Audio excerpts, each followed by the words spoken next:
And tonight, lawmakers pumped the brakes on getting rid of TSET, the board in charge of billions in tobacco settlement money. But they're still eyeing that big pot of money.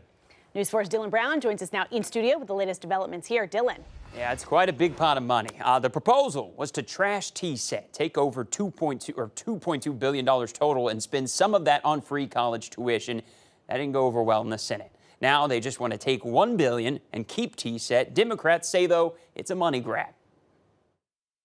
The Tobacco Settlement Endowment Trust, or TSET, was proposed to be dissolved, with the $2.2 billion it has, in part going to pay for college tuitions. Lawmakers had an issue with that part. That's one of the issues that I've had. Oklahomans created TSET. They voted it in. Payments from tobacco companies going to funding health projects.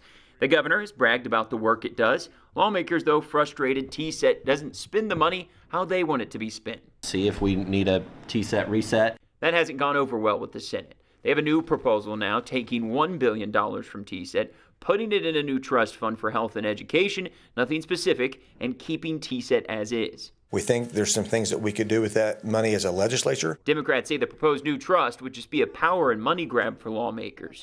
First, lawmakers proposing cuts to Medicaid expansion, now TSET, both voted into the state constitution. Politically divisive pot of money that can be used for deal making. Most of the people involved in this will not be in the legislature, including myself, when this money becomes available. Yeah, moving $1 billion into politicians' reach is a bad idea. I think it's going to leave a whole lot of latitude for legislators to spend it on whatever they please. That'll be the order.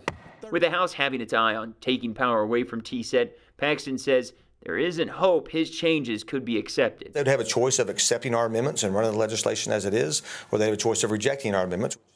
And Representative Trey Caldwell, he's the one leading the charge to dissolve TSET. He tells us he does appreciate the work Paxton has done, but he says reform is still needed for the TSET board.